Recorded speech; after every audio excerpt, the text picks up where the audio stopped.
Welcome back to the Five Guys podcast, where today we unlock the secrets to financial freedom through the power of real estate. Have you ever dreamed of owning your own home without the burden of a mortgage? Or perhaps even generating passive income from it to build wealth through smart investments?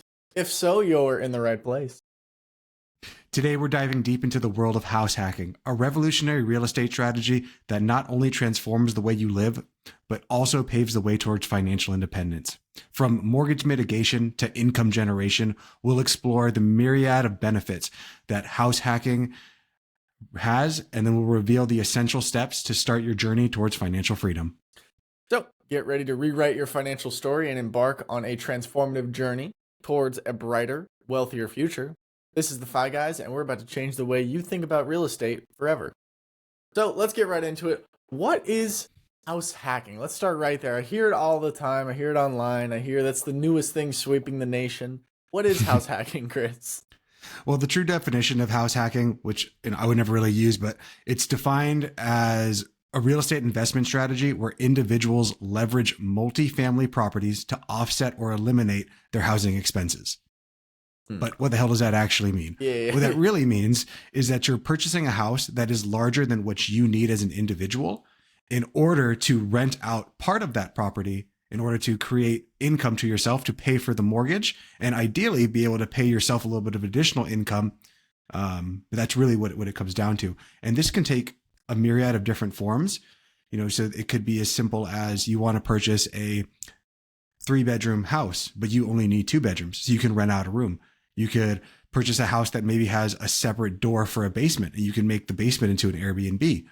Or maybe you want to buy a duplex or a triplex or a quadplex, and then you can live inside of one of the properties, one of the little domains, but then you rent out the other 3.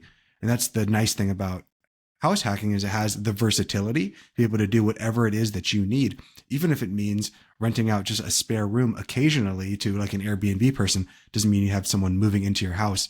So the reason that it's a good way to get into real estate is because the barrier for entry is substantially lower than going and purchasing a property and becoming a full landlord.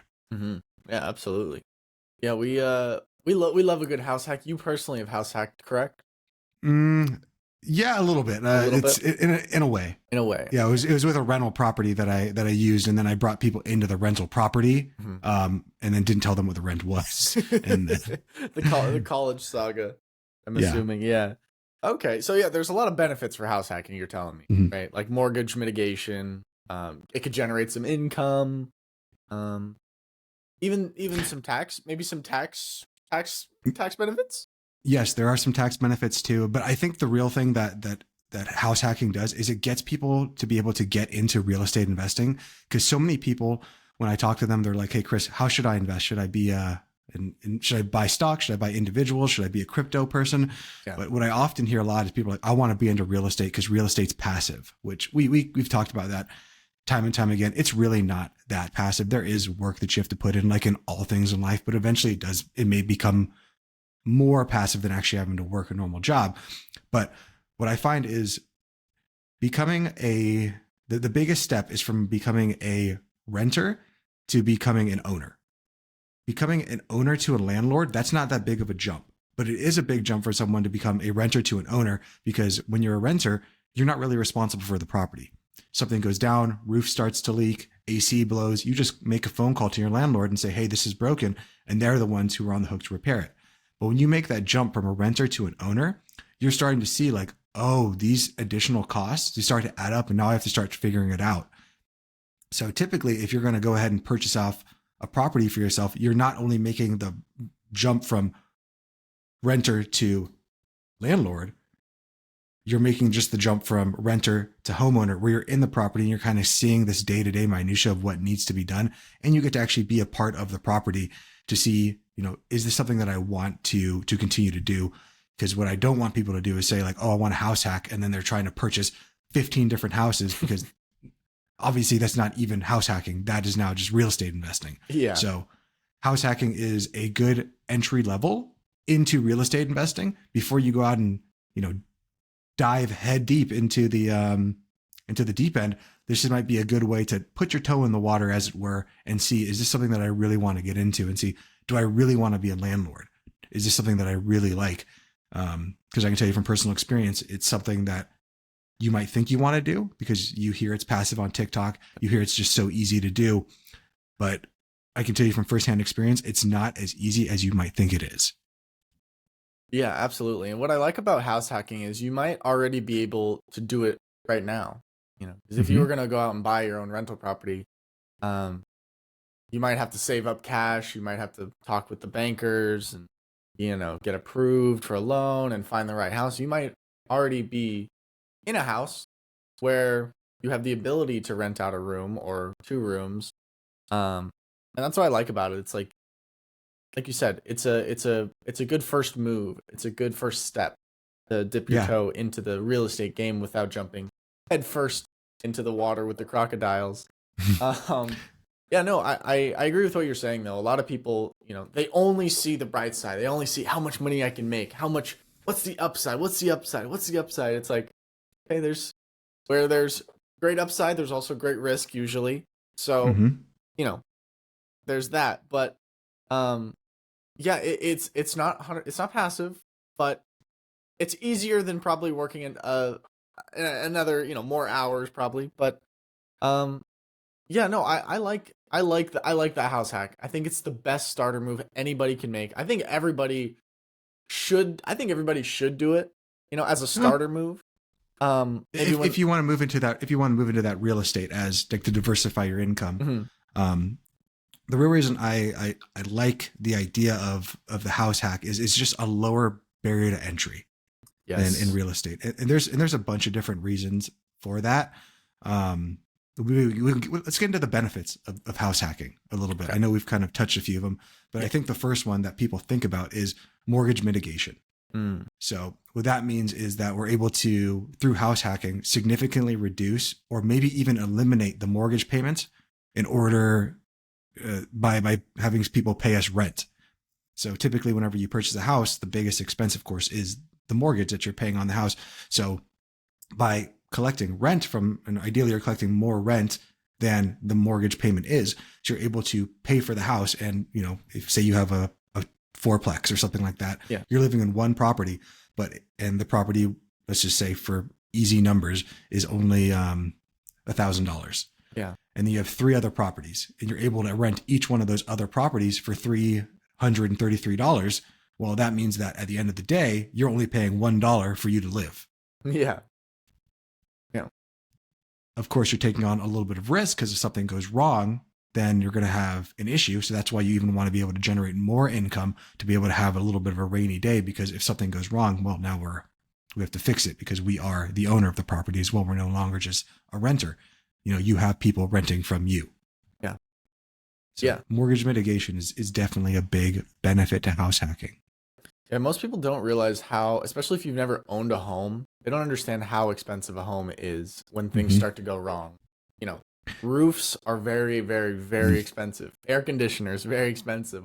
Water leaks that ruin an entire wall, very expensive. Yep. And when Yeah, you're and that's go for it. No, go for it. and that's why I think it's important that you make that little bit of a jump to see, do I want to be a real estate investor? Is that really what I want? Do I want to have all these headaches? And you get a lot of benefits by being able to live in the property yourself because you get to see those firsthand. It's not, hearsay. This is what my tenant told me happened. It's you're in the property. Obviously you're not within that maybe domain of where the house is, but you know what's kind of going on there. Yeah, absolutely, absolutely. And you might realize that maybe this isn't for you, Mm-hmm. or maybe Yeah, that's what I. you might feel like I got the bug now. I love this. I want to keep doing this. And every couple of years, I'll buy another fourplex and live in it for 2 years, and do that way. Mm-hmm. Yeah, no, absolutely. So we talked a little bit about mortgage mitigation. Did Yep. we? The What next else? one would be income generation. So Yes. the mortgage mitigation is we're trying to at least just cover the mortgage.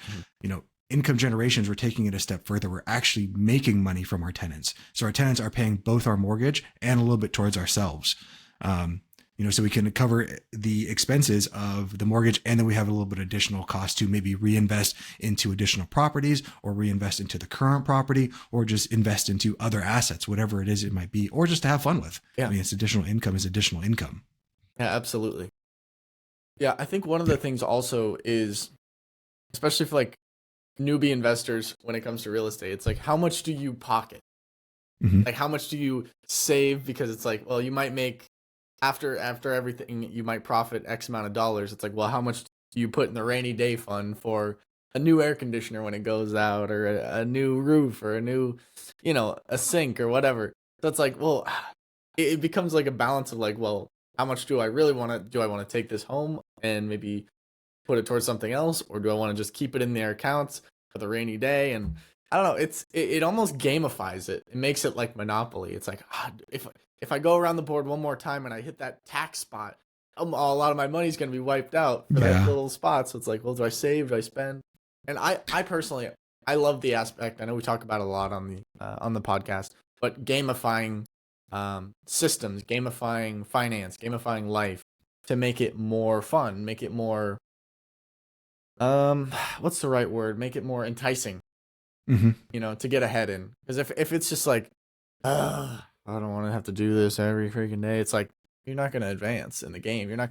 Not gonna love the process. And if you love the process, well, then you're gonna have more fun and you're gonna get further. I believe. Yeah. I mean, sometimes there's a benefit to grinding through it and like embracing the suck and making it through it. But if it's something you're trying to get through, especially investing, and you hate the process the entire time, well, you might be inside the wrong investment. Yeah. Like there's 100 different ways to make money, and if the one that you're in is destroying your life, try one of the other 99 ways. Yeah. there's Yeah. there's a bunch of different things we can do here. Yeah. So we talked a little bit about mortgage mitigation, income generation. The next benefit of house hacking is actually asset appreciation. So we are purchasing a property, Mhm. and not to say that I know a lot of people say like real estate, it always goes up. Well, it really doesn't. There have been times in history, think of 2008, where real estate didn't just always go up. But on the whole, assets like property do go up. So when you're able to lock in a price of the house and then you're having people pay you property or pay you rent for that, you're locking in. So hopefully the house will be worth more in the future. So you're getting a double benefit of having someone else pay for the home that's appreciating as well. So it's going to build more equity inside the home by you just passively living in it. Yeah, absolutely. And it kind of depends on your area too. What I've found is some areas grow faster in home value than others, right? Mm-hmm. You know, uh, uh, uh, a house in the middle of the desert. I'm not talking Phoenix. I'm talking about the middle of nowhere. Might not appreciate as fast as something in a booming city, like a Austin, Texas, or some Ohio place where people are moving. Yep. So I mean, But there's a lot of things to factor in when going into house hacking, or if you're already in a house. yeah, but remember the big thing there is it's very hard, and that's why you really have to know the investment before you get into it, because it's really hard to know. Obviously, if you go to like somewhere like Austin, you go to somewhere like Phoenix, you go to somewhere like San Diego, of course people are going to want to move there. But then you also have the drawback of prices are already going to be inflated there, so it's going to be a lot harder to even get into the property. Now, the flip side is like you might know or have an idea that hey, this place, I don't know, Akron, Ohio, wherever, this is going to be the new up and coming spot. Yeah. Well, now you have to take a guesstimation and say like, I really hope this is a good one because you're going to be able to get in before it starts to blow up. But people who like bought in San Francisco, they thought back in the day, their investment 100% returned what they wanted it to, and some. But then there was other places like Detroit, which were inside the same situation economically at the time, that went to hell in a handbag. So while you might think, oh, this is a 100% guaranteed way to make money, you can just look at that demographic of I could have bought in SF or I could have bought Detroit. And those would have been two very different situations to what happened to your property. Yeah. And nothing to do with you having some foreshadow or insight. Just happens to do with that in San Francisco, all the tech companies went there, and then Detroit, all the car companies shut down simultaneously. Yeah. Like who could have foreseen that years and years ago? Yeah. No one could have. No. And yeah. And I would say if you're going into something, a business or an investment, and they're guaranteeing you money, it's like, okay, nothing is ever guaranteed unless it's written by law, And even then, it can get And even overturned then, anyway. it can get overturned. So it's like, I don't want you to always feel like you're on wobbly ground or anything like that, but it's important to know what you're getting into and know every aspect of the business. And yeah, it's the same thing with your investments, right? Mhm. Rather than just kind of going in there and saying, oh, my cousin told me about this investment or my uncle's doing this. It's, well, that way, maybe for them it works. Maybe for their risk tolerance, for where they are in their life, that's the thing that they want to do. But does that mean that you have that same conviction? Are you inside the same situation? Do you have that same passive amount or that same amount of income? Mhm. You know, we need to take all these factors into effect. And, you know, that's very important for yourself as well. You know, one of the nice things about house hacking is, you know, actually we'll get into that a little bit later, Okay. but when you get into house hacking is you have to live inside the property too. So you're not going to be purchasing ideally shit homes and shit locations because you have to live inside the property, at least for a year. But let's get on to our next benefit of house hacking. And that's the tax advantages. I know you asked me about that earlier. Definitely. So one of the nice, like, real estate investing advantages is that you actually get to deduct things like your mortgage interest. You get to deduct property taxes. You can maybe even deduct some of the depreciation on the property as well. Mhm. So all of those deductions can actually help a lot as well. And you're having someone else pay for the property, like we talked about with the mortgage mitigation. 100%. And anytime you, let's say a fridge goes out and you have to buy a fridge for one of the tenants, you can write that off. You know, you can write off certain expenses like that. And say, I know I keep bringing up the roof, right? I don't know if this one would qualify. Maybe you can ask this one. Maybe you can answer this one for me. But like, say the roof goes out, we need a new roof. If we put a new roof in, would that increase the value of the home? Yes, it would increase the value of the home, but it depreciates over time. Mm-hmm. But yeah, when a brand new roof is going to increase the value of the home for sure. Wasn't sure. Because I know it's like, well, if we remodel the kitchen, yeah, that's going to improve the value of the home. But I'm like, a roof, I don't know. It's going to look the same. It's going to do the same job. But that means that the next person that comes in knows that the roof was just replaced, so they're good for the next 20 years or so. I don't know how long I think a roof is like 15 to 20 years. I think they can go longer, 30 years even. Okay. Yeah, 20 or 30 then. I mean, it doesn't matter. On this fictitious roof. Well, it depends, Chris. Where's the roof located? Yeah, I know, right? Okay, so yeah, there's definitely some tax advantages to house hacking. Like we said, writing off, property taxes, stuff like that. What else do we got? What other benefits do we got? I think that the final benefit of house hacking is diversification. You know, what house hacking provides is something different from your investment portfolios. And it really offers a hedge against market volatility compared to traditional investments like stocks and bonds. It is that kind of uncorrelated asset. It's an alternative asset for people to have. And, a la Ray Dalio, one of the best ways to not only protect your wealth, but also grow your wealth is to have 6 to 7 uncorrelated bets. So you have your stocks, you have your bonds, you have your gold, you have your real estate. That's the all-weather portfolio that we're looking for. So rather than being more like me, where you're very, very heavy into just stocks, people who are house hacking have the stocks, they have the real estate. So if one's going down, it's okay. There's hopefully another one that's going up. Yeah. And they're always looking for different ways to do things. 100%. No, I agree. Diversification it's nice. It's a good, I like the analogy you put, like when one's going up, one's going down, one could be going up and vice versa, just to mitigate your risk and whatnot. And that way, if I'm all in stocks, COVID hits again, like, wow, I'm down 80%. That's not ideal. I'm wiped out. And that's part of the portion of portfolio construction, right? And making sure you have a good portfolio is making sure that you have things that you want inverse correlation. So as one thing is zigging, there's another thing that's zagging. Yeah. And, a lot of people, they'll look at their portfolio and be like, well, I mean, I see that 80% of it is up, but there's this other 20% that's down. And they'll get upset. Like, I want to get rid of those 20% that's down. But I always tell my clients that that's a feature of the portfolio, not a bug. You want that up and down, because that means when it becomes the opposite and all of this goes down, you have something that's going up to offset the gains. Of course, in an ideal world, everything's going up 100%. Yeah.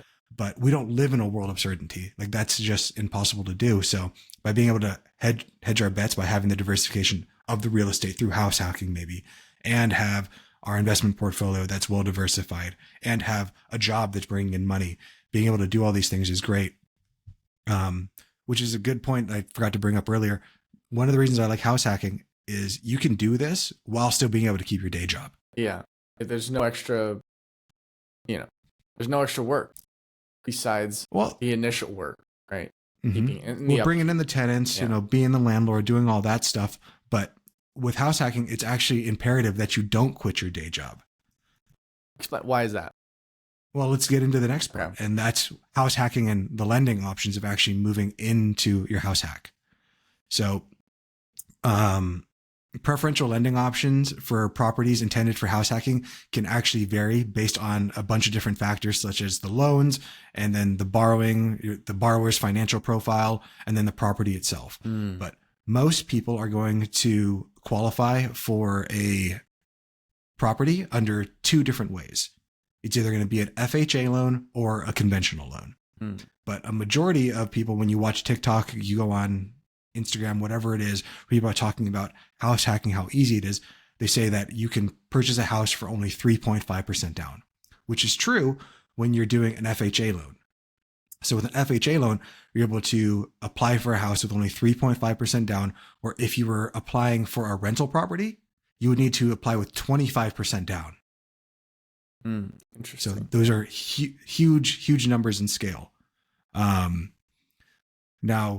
just for full transparency, I know a lot of people say like, okay, it's only 3.5%. So if you have a property worth $100,000, you only need to put down $3,500.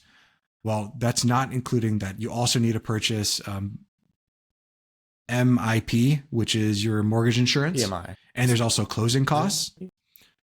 Is it MIP? I thought it was PMI. I might be mistaken. No, it's mortgage insurance premiums. Okay. Yeah, PMI is something different. Okay.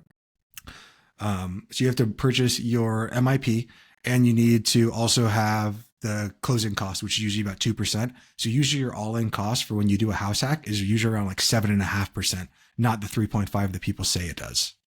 So I always like to make sure that our audience, we don't just tell them the good and how easy all this is, but do they actually know what the costs are going to be? Because the worst thing is someone thinks like, oh, all I need is 3.5 to purchase a house hack. And then they're trying to close and they realize that they need substantially more money and they have to go and like take out a credit card loan or something like that and end up in a worse situation. Gotcha. I just looked up PMI. PMI is private mortgage insurance. And then the other one, like you were saying, is the correct one though for this case. Oh, good. Good. Yeah. So 3.5%, it sounds good on paper. It sounds good, but it's not all that it's written up to be. No, I mean, it's amazing, right? Because imagine if I wanted to just go and purchase a property and then just have someone else live inside of it. I need to put down 25%. Yeah. Straight up. But with this, when you're actually purchasing a house, you're basically going to the bank and saying like, hey, I want to purchase a house for myself. How much can I purchase based off of my income? And that's why it's important not to quit your job. If you quit your job to go all in on house hacking, and when you go to the bank to say, hey, I want to become a house hacker person, and they're going to go, okay, well, what job do you have to be able to support your house hacking endeavors? You go, I don't have a job because I'm going to be a house hacker. Well, now you just put yourself into a catch-22 and you're never going to be able to get out of it because you can't get the loan to start the house hack because you don't have the job to secure the loan to start the house hack. Yeah, pretty much. And I feel like what we're saying right now is the information for the masses, right? Where there's a problem, there's also a solution. You could look at something like a DSCR loan where it doesn't look at your job history. It just looks at the potential for the income that the property will make, but those have higher interest rates typically and much higher down payment. So, I mean, FHA loans are definitely, that's for the common man. That's for the common man, for everybody. And that's why I said that there are a multitude of different lending ways. I'm just saying the top two ones that people are going to use in order to do this is going to be the FHA loan or the conventional loan. And right now, of course, we're talking about the FHA loan. Yeah, definitely. Now, one thing to think about with the FHA loan as well is that you do have to live in the property for a year, which is honestly, I think, a good thing because I think a lot of people, when they're trying to purchase real estate, the thought process that some people have is, I'm just going to buy a very cheap property that I can go ahead and like rent out for a large amount of money. But unfortunately, when you purchase cheap properties, They're usually in distressed areas, and you're going to get bad tenants. So when you have to purchase a property that is better, one that you would be comfortable living in, that means that you're going to be purchasing a property that's going to be better. So if you're purchasing a property that you want to live in, then ideally you're bringing in people within your same demographic into the property as well. And then since you're on the property as the landlord, and my recommendation would be never tell, you always want to, you want to live next to your tenants, but you don't want your tenants to live next to their landlord. Yeah. So never tell your tenants that, hey, I just, I'm the landlord. You tell them like, oh, my uncle's the landlord and I just happen to live on property as the property manager. Yeah. Therefore, when something goes wrong, they're not coming to you with like, you screwed this up. You're just like, they're coming to you with like, hey, this is the problem. You're like, okay, let me go tell my uncle, or let me go tell the landlord. And therefore you're not the face of the bad guy. Mm-hmm. The nameless other bad guy somewhere out there. You're just the messenger. Yeah. That's a 48 laws of power rule right there. It's just like, don't seem less than you are. You're not, the one who says they have to go check with the boss usually is the one who makes all the decisions. And the one who says, I'm the boss, they don't make the decisions. Has nothing. Yeah, they're not the one in power now. Yeah. Thank you, Robert Greene, for giving us the 48 laws of power. Big shout out to Robert Greene. But yeah, I think that that's important when you're going through that, to remember that when you're purchasing a property, it's not just, you really are purchasing an investment. You're purchasing something that you want to keep for a long time. So when you do this FHA loan, you're purchasing a house that you want to live in because you're going to have to live inside of it. And then if you don't want to live in it, then what makes you think that you're going to want to rent to the kind of people that want to live inside of a dump of a home?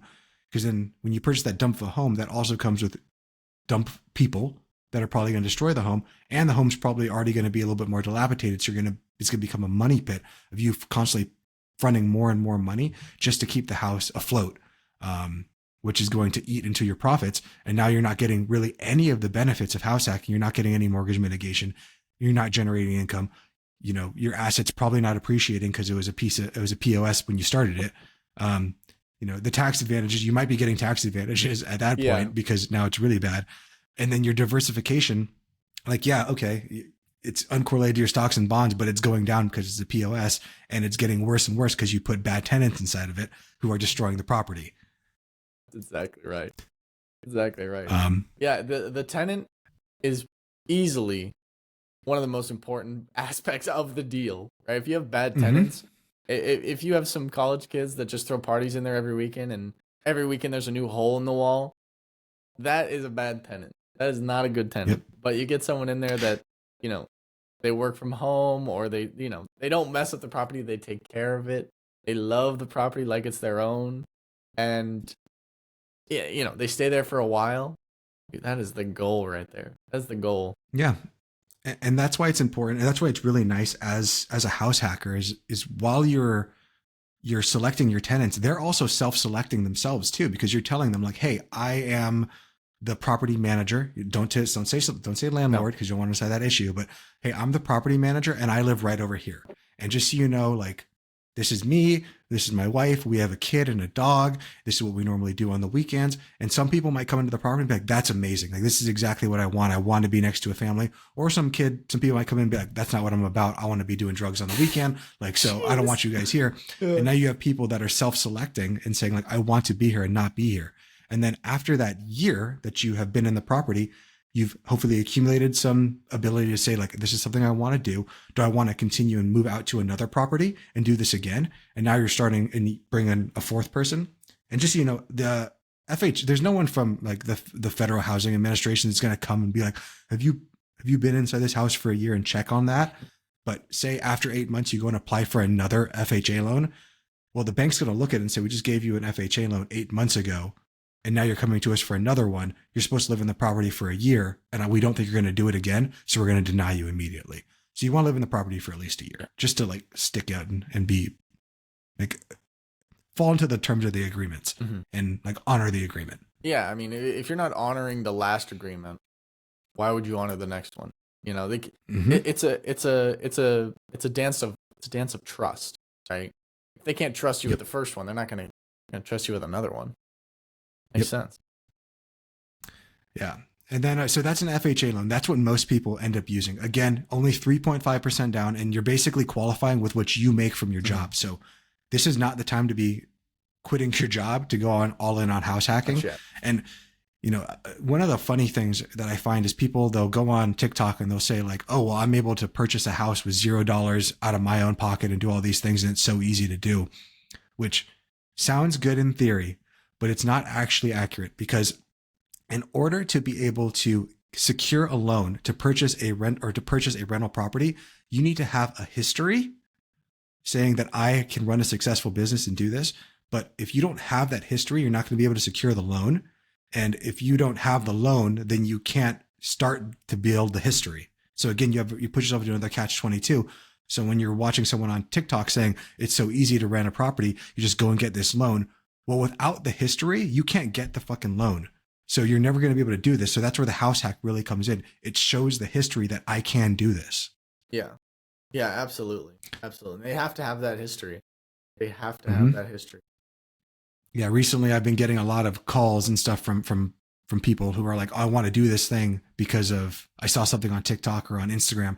And that's why I'm getting very frustrated. It's like there's so that's what one of the big things I want to bring across on this podcast is we're trying to give you the real nitty gritty of this is what it actually means. It's not all sunshines and unicorns and rainbows. There are going to be dark days too that you need to look at. Yeah, absolutely. Absolutely. And there's going to be dark days in everything you do. So it's a matter of picking your poison and picking something that you enjoy at least. If you can't stomach the market going up 20%, down 20%, you probably shouldn't be watching it every day. You should have someone managing that for you. Same for property, house hacking and whatnot. You can't stomach being called for a toilet leaking or getting text messages about XYZ, then maybe that's not for you. And that's okay. Like Chris was saying before, like there's 100 ways to make money. And if you're wrestling with the fact that this one is causing you too much stress, this one's causing you anguish, can't sleep at night, well, then maybe this one isn't for you. Maybe this specific one isn't for you, and that's fine because we got 99 other ones. But getting back into it. So we just talked about the FHA loan. The other one would be a conventional loan. Yep. And a conventional loan is also another good option for house hacking, but they typically require a higher down payment compared to the FHA loan. So typically it's going to be anywhere from 5 to 20% down, depending on the person's credit history, the property that they're going into, and then also like their personal finances. Yeah, absolutely. Absolutely. So do you find that you said most people do the conventional loans or most people do the FHA? Most people do FHA. FHA is probably the way to go. When you do a conventional loan, that's where you're looking at PMI, the private mortgage insurance. Yeah. And that's for anything less than 20% when you owe less than 20%.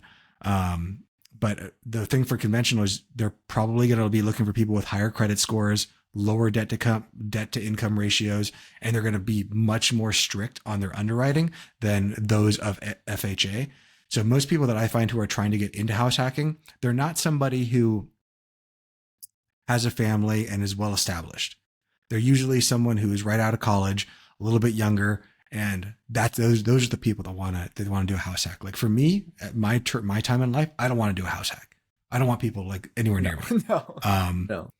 Yeah, we've talked maybe about doing a house hack if we move back to San Diego or Hawaii, where we could purchase it and then have maybe my parents move into the second property. That could be something that could work. But like, I don't want strangers near me at this point. It's too much. No, you get to a place in your life where you're like, I want my peace, I want my quiet, and anything that goes against that, we're not doing. But for someone like you or someone younger, someone right out of college who doesn't mind roommates, who hasn't had a decade of being just like them and their partner, and they're okay with that and they want that, this could be a great way to start building up that real estate empire. Because say you purchase even just a normal home and then you rent out a couple of the rooms. Again, I would recommend buying duplex, quadplex, or triplex or quadplex, and it only goes up to 4. If you get 5 or 6, that's when it starts to be considered an apartment. And now we're into a different lending standard and you can't qualify for these. But at least that way you have separation, like you have different walls. You're able to build that up. You live inside of a property for a year and you can move on to the next one, move on to the next one, move on to the next one. Yeah. And you can see that you buy one quadplex, live in it for a year, go and do it again, live in it for a year, do it again, live in it for a year. You now have 12 properties in 3 years. Yeah. Which Like that's amazing to think about. It's not as easy as just saying like I'm just going to do it, like how I just said it. Yeah, it's But harder than just that, but the strategy is there. yep, It's possible. it's there and it's very, very possible. And people do it all the time. And that's how people create their real estate empire. They're not going out and purchasing 12 properties and putting down the 25% for all 12 of those properties. This is the way to start to bring in, to start to build that empire that most people are looking for, to one day hopefully have that passive income. But you can see based on what we're talking about that none of this at this point is passive. Everything is active until we have got this flywheel going fast enough by itself that now we can step off and just let it continue to propel itself. Yeah, absolutely. Absolutely. Do you want to get into the next phase, or should we keep anything else on loans? No, I mean, I think that's important for the loans. And I think the next part we should get into is, so how do we start house hacking? Like, Chris, Dom, what's the first thing we should do? And I think the first thing we need to do is we need to identify your goals. You know, you need to make sure that this is something you desire. Do you have the cash flow available? Do you have the investment timeline? Most importantly, do you have the risk tolerance and the mental capacity to become a landlord, to become an owner and a landlord of a property? Yeah. You know, for me, I can tell you for sure, like when I purchase a home, then that home becomes like a part of me. And I am not willing to like risk someone else coming in and destroying it. It's too much anguish on me to watch someone like destroy something that I like. Yeah. So that's why it's something that doesn't work for me. What about for you? I know that your family has always been really big into real estate. Yeah, my family loves the real estate. And now I've got the real estate bug as well. Yeah, I don't think everybody should be a landlord. I definitely, some people have hot tempers. Some people have, you know, they're not good with stress. Some people, that's not their game. And that's totally fine. Thankfully though, nowadays there are things like property management companies. And even like we talked about, on the Mark Massey pod, there's companies that'll manage your Airbnbs and stuff like that, which I find is so interesting. You have to be in the right stage of your life. Not to say that, you know, you're 65, right, and you're single, you couldn't house hack. You 100% could. And maybe that, I could actually, ironically, I know we talked about this as a younger person, you know, more geared towards that, but honestly, I could see an older person house hacking. I could really, if it's like, hey, you're my buddy and we're old, let's house hack. We'll save some money. We'll stack cash, and not even to like make profit, but like when you get old, sometimes you lose a lot of friends, and this would be a good way to like have a new friend in the house, you know, have a new friend in your life, and it's like that curve, right? Yeah. It's like that curve, right? Of like you start as a baby and then you like come up and then now as you get old, you come back down, you go back down to like your college phase. Yeah, it's exactly it. Exactly it. So I'm like, well, maybe this actually is a good way because, you know, expenses and everything. And for elderly people, they're not really wanting to go get jobs and whatnot. They could just rent out some rooms in their house to their friends, to their elderly friends or whoever. And I would say it would probably work for a bunch of single older people. I don't know if a bunch of older couples would want to like be swinging. I don't want to be a part of that. Yeah, I agree. Okay, so the first thing we're gonna do is we're gonna identify our goals, right? We want to make sure that that's right for us. You know, for me, and we kind of talked a little bit about it, but like I'm at a stage in my life where simplicity is the most important thing. Like that's why I have like my investments, like everything's automated. Simplicity. I don't want to think about it. Like I want to be able to think about what's going on in the market for my clients. I want to be able to grow my business, do stuff here on the pod, you know, go and walk my dogs, work out, go to jujitsu, continue like being a coach there. Like that's what I want to do. I don't want to be thinking about like what happens if one of my properties is getting destroyed? What happens if one of the roofs end up destroying? What happens if this happens? I don't even want to think about it. Because even if you have a management company that's dealing with that, you're still the boss. You still have to tell them to do things. Yeah. And a lot of management companies, unfortunately, are not worth jack. Like majority of them just fail. They're very cheap. And they like to nickel and dime. You know, I've been on the good side of the, you know, the managing company as a renter, and I've been on the other side of being with someone who owns properties. And it's like, damn, it's like they're not great. They're not great for the tenant because they're hard on the tenant. They are hard on the tenant oftentimes. And For the owner, it's like, yeah, so this went out, so we're gonna send our people out there, and it's gonna be a $400 charge. It's like, no, I'll Yep. send my guy out there, Yeah. and it'll be $100 charge. I know Yep. you're charging the maintenance guy $100, and you're pocketing the 300. Don't start with me. No, you're exactly Yeah, right. so So yeah, they're a little shady. sometimes, yeah, sometimes management companies are not worth what they are. But yeah, that's a whole other thing that you'll have to deal with if you decide to go down this route. Um, so after we identify our goals, the next thing we want to do is we want to do market research. It's always important to know your investment before you go into it. So we really want to conduct a thorough research and identify suitable properties in neighborhoods with high rental demand and the potential for appreciation. Yeah. And then you also want to make sure it's in a place that you want to live in because you're going to be living there. And if it's a place that you want to live in, then ideally you're going to be bringing in people that are in your demographic, someone that hopefully will care for the home the same way that you want to care for the home. Absolutely. Absolutely. I always have like some rules for investing in real estate. Don't invest in somewhere where you wouldn't live yourself.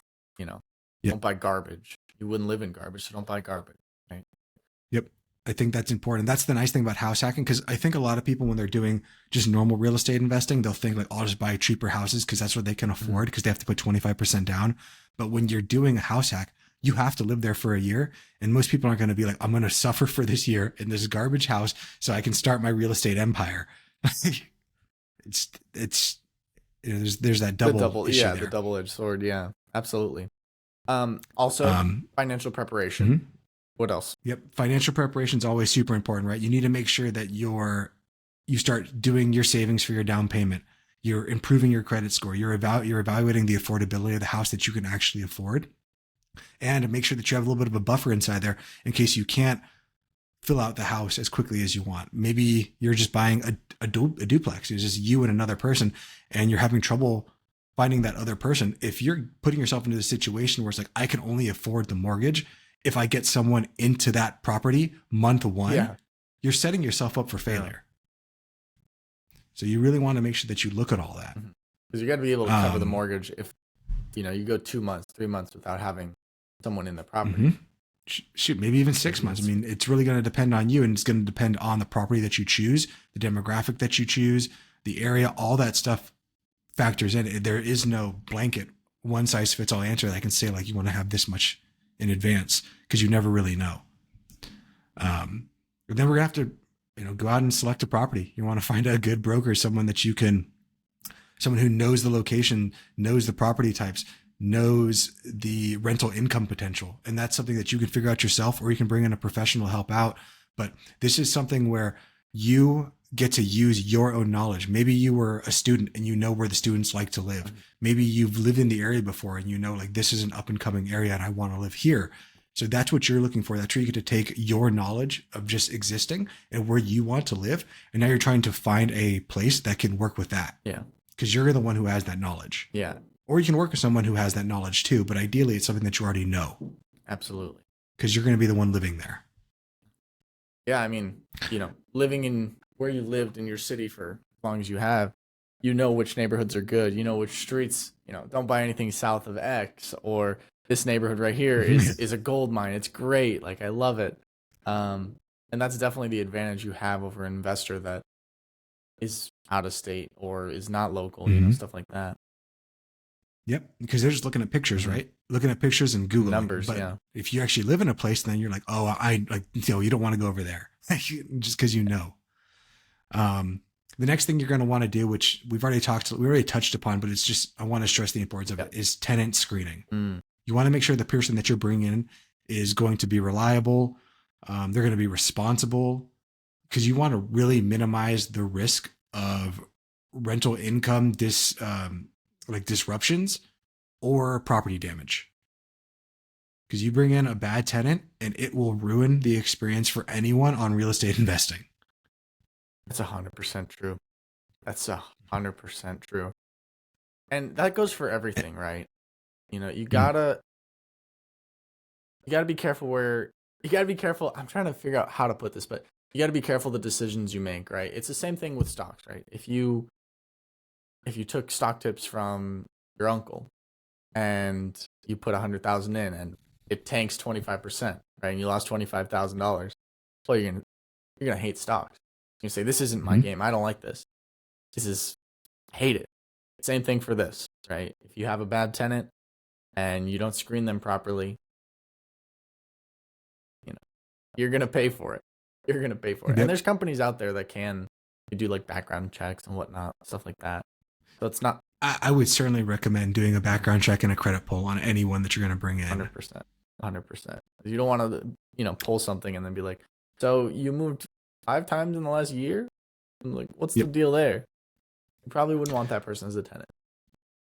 Yeah. But what I find though, and the nice thing about the house hacking is when you tell your potential tenant that you are the property manager, don't tell them that you're the landlord because you don't want them coming to you, but tell them like, I am the property manager and I live on site. I'm right here. A lot of people are going to self-select. Again, if someone's coming in who's like who doesn't pay rent, doesn't do anything, they're not going to want the property manager to be at the house right next door, like to be at the door right next door. No. They're going to want to be like, they're hoping that it's a property manager who's somewhere else. And then the owner is in a different state. And there's all these like everyone has to communicate with one another. They don't want the person that can hit on the wall and be like, you owe me money. Yeah. That's exactly right. Yeah. Nobody wants that. Yeah. And you get to self-select the people by telling them like this, I'm here and this is the kind of people that I'm looking for. This is the kind of person that I am. It just makes it all around better because you're on site. Absolutely. And you get to see what's going on. And the final thing that you might want to do when you're house hacking is look into property management. If that's something you want to do. And we've already talked a little bit about effective property managers, ineffective property managers. So whether you want to self-manage or do it through professional service, there are different ways to like streamline the operation, maximize your returns. And you have to look at that for yourself as, do I want to self-manage and deal with this stuff? Because you can certainly self-manage and have your own W-2 job and still work when you're only having like a few properties. But as it grows and grows and grows, it's either going to become a full-time job or you're going to have someone to help you, which is that property management company. So you really do your due diligence and find a good company that you can trust if that's going to be the road you're going to go down. Absolutely. And I know I said some bad stuff about property managers, but they actually, when you look at net negative, net positive, oftentimes, in my experience, it's been a net positive. There's been speed bumps, but that's to be expected. That's to be expected in anything you do. They definitely take a lot of the stress and the headaches away from that, rather than you getting a call at 2 a.m. that your toilet isn't flushing properly, right? They reach out to the property management company. And people I know who are in real estate, they said before they had the management company, they would literally get calls like that. Yep. It's just like a leaky pipe, or it's that's a part of it. It's honestly a part of it. If you want to self-manage and you want to be a landlord, that is a part of it. Yeah. That you're going to have to take those calls, and it's your responsibility. Like here in Arizona, if you have an AC blowout, your landlord has 24 hours by law to have it fixed. That's crazy. Like not responded to. It needs to be fixed within 24 hours, because here in Arizona, if you don't, like during the summertime, if your AC is broken, like that is, there's a risk of death. Like it's legitimate risk of death. Dude, it gets hot in this house. It's starting. Dude, it is. I'm getting nervous, dude. I'm like, I gotta put some more insulation in the attic or something. It's toasty out there. Very toasty out there. Goodness gracious. So I say we move into our final part. Now, I know your family has been really big into real estate investing. Has anyone in your family done any successful house hacks? Do you have any successful house hack stories that we maybe be able to tell our audience so they can see it inside of in somebody? As far as house hacking, not as far as house hacking, but as far as real estate investing, yes. Right? When my family, they did all their investing in real estate, they were already established, right? They already had their family. Nobody in my family did it young. They all started when in their 40s, right? Maybe late 30s for some of them, but they never did it when they were young, and they could have, but they didn't. That just wasn't their game. I know for like my godfather, they did a lot of house flipping, stuff like that. They'd buy homes, renovate them, flip them for a profit, right? Make some quick cash, right? And then you have other people in my family, like my father. Um, when he sold his first house, it's kind of interesting. He sold the house that I was raised in, right? Which was in Mhm. 2008, right before the crash. So timing is everything. Timing is everything. He sold that, got out of that, the market crashed, and then he went and ironically, bought the house next door. So he bought the neighbor's house, and yeah, it's once you get a good tenant, once you get a house in there. We had a tenant in there. I'm not gonna say his name, but we had a nickname for him. His name was Gold Member, right? He was in there for about 14 years, right? Paid off the house and some, plenty. Nice. Um, model tenant. Never complained. Um, never. There was no scuffs. There was never anything bad. The problem with that also is like when something went wrong, he just wouldn't tell you. So it's like, well, Hmm. but you got to tell us. It's like he's like, the shower hasn't worked in like 6 months, but it's whatever. I don't use that shower. It's like, no, tell us. We want to fix it for you. Well, you're a good person. You're a good tenant. We want to make sure the house is optimal for you. Hmm. So that's kind of a funny story about Gold Member there. But no, I think it only takes one investment to change your life. One deal can change your whole world, and I don't think people realize that. Um, I mean, like with what you do with your clients, one decision can be the greatest decision ever, hiring Chris, or Hmm. one decision can just destroy you. Putting all of your eggs in one thing that's kind of speculative and it fails, that can really ruin a person's future.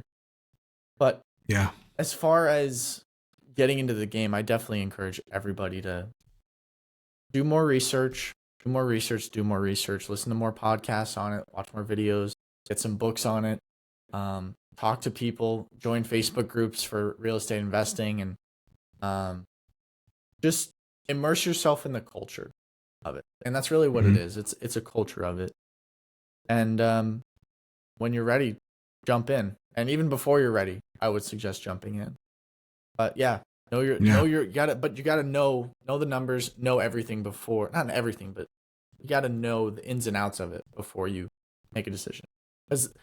houses are not cheap. Houses are not cheap at all, and you don't want to be stuck paying for something that you're underwater in or you can't afford or a whole bunch of stuff. Yeah, Yeah. that's my little case study slash success story on that. Nice. But yeah, I know you did some kind of house hacking in college. Which is that something you want to get Yeah. into? Yeah, we'll get into that. I'll talk about that. So, I've never done a traditional house hack where I purchase a property and then have somebody move into it. When I was, it just never worked out for me. I didn't have this knowledge in my brain. So that's the reason I want to bring it to our audience who's younger than I am, who might be able to do this kind of stuff. Because again, at this point in my life, it's just not something I'm willing to do. But when I was younger, for sure. So what we did when I was in college is I had a house that I was renting from a landlord, and I ended up living there for 3 years during college. And the first year, it was me and three other guys went in on the property to get it and like to rent it out. And then after the 1 year, they all graduated. So then I was the only one from the original people that stayed Mhm. inside the house. So the landlord knew me. He liked me. What he did is he basically said like, "Hey, Chris, if you want to, like, you're my contact guy. So you do what you want." So what I did is I went and found three other people to bring into the house. I never told them what rent was or like what the What you full had to rent pay was, for. but what I had to pay for the house. But what I told them was this is what they had to pay. So I had them paying their three rents, paid the rental for the house. And then I didn't pay any rent for 2 years. But also inside the house, everything inside the house that was there, like in the communal property, I owned. So it's really, really nice though, because at the end when I left, I told the guy who was going to take over, like, "Hey, this is how much rent is." And he's like, "Wait, hold on. If you times what I pay times three, that's rent," meaning that I wasn't paying anything. So he found out. But he and I are still cool. He understood what I was doing, and I'm sure he did the same thing.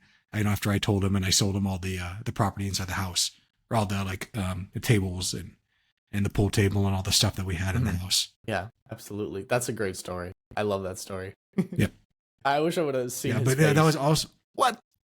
yeah, but that was also where I learned that I don't want to be a landlord. It's like even with me being inside the house, like having to like, and of course Babysit. it's college Yeah. kids, so it's gonna be different. But you're babysitting people, you're tracking down rent, like and everything. And I was in the house with people, and I just said to myself, like, this isn't something that I want for my life to have to be doing this on a grinder scale with people who like aren't friends with me, who aren't living in the house with me, and that I'm cool with. Imagine that where it's not even that, just a business decision. I mean, you can see that there are people who don't respect their landlord at all. Their landlord will call them like, hey, I haven't gotten rent in like a month. What's going on? They'll be like, hey, F you. And then they'll hang up the phone. Yeah. And now just doing the eviction process now, it's so complicated. It takes a long time to do. So that's why some people, they just don't have respect for other people, which I think is crazy, but I just don't want to be a part of that. It would drive me nuts. Yeah. I think that's why stocks are so good to you. It's like, you're not dealing with people. Yeah, I'm not dealing with anybody. Yeah, I just own my funds, and I set it, I forget it, and I get like to live my life. And it's great. And I get to work on helping people like yourself, helping our audience member, and then helping my clients. So that's my big thing. So this week's action step is, if you own a house, consider maybe renting out a room, if it works for your lifestyle, or seeing what we can do. Maybe we can Airbnb a property when you're out of town for a little bit. There's so many different options you can do to try to bring in some additional income. And if you don't own a home yet, please look deeper into options for house hacking for yourself. Don't just take our word for it. Don't take anyone's word for it. Look into things, get different opinions, see if this is something that's going to work for your life before diving all the way into it. But this is a very good way to get into real estate if that's something that you've looked for or something that you hope to do, rather than going out there and purchasing 25% down to purchase a rental property. This is a good way to both take care of your living situation, because you have to live somewhere too, and to be able to see, is this something that I want for my life? Oh, 100%. 100%. But yeah, guys, thank you for tuning in to today's episode on the Fi Guys, where we dove deep into the fascinating world of house hacking and its potential to transform your financial landscape. Okay? So, just a quick recap. Let's just do a quick, tiny little recap. We defined what house hacking was as a strategy to approach real estate investing, where an individual might leverage multifamily properties to offset or eliminate their housing expenses. We explored a myriad of benefits of house hacking, including mortgage mitigation, income generation, asset appreciation, tax advantages, and portfolio diversification. That is. We also provided actionable steps on how to start house hacking. And don't forget that action step for today that Chris was just talking about. We also talked about property management, screening tenant, financial preparation, all that fun stuff. We shared one or two inspiring case studies and success stories of individuals who have achieved financial independence and built wealth through house hacking and other real estate investments, illustrating that tangible results of implementing these strategies do indeed work. As you embark on your own house hacking journey, there we go. A little bit of a house hacker. I love that. I think there was a joke in one of the pods, like it was one of our original pods. It's like, we're house hackers. It's like, what is this, the 80s? Oh, the hacker? I don't know. Remember that success, it requires careful planning, right, guys? Due diligence, and continuous learning. So whether you're a seasoned investor or just beginning your forte in real estate, house hacking offers a powerful path forward for your financial freedom and wealth accumulation. We hope you found today's episode informative and inspiring. If you enjoyed the content, please consider subscribing to our podcast and leaving a review. Stay tuned for further episodes as we continue to explore innovative strategies and insights to help you thrive in the world of real estate investing. Until next time, this is the Fi Guys signing off, wishing you success and prosperity in your journey to financial independence through house hacking. Take care, happy investing, and we'll see you in the next one. Yeah, and don't forget the fee for the show. If you found value today, please tell a friend about the Fi Guys, and we will see you at Fi Friday Feedback. Peace. This video podcast is sponsored by Monzon Wealth. The content in this podcast is for informational purposes only and should not be considered financial advice. We do not endorse specific products or services. Past performance does not guarantee future results. The opinions expressed are those of the hosts and guests, not the podcast sponsor. It is crucial to consult with a qualified financial advisor or professional who can provide advice tailored to your specific needs before making any financial decisions, investments, or taking any other actions. If you are seeking specified help, you can reach out to Chris at monzonwealth.com.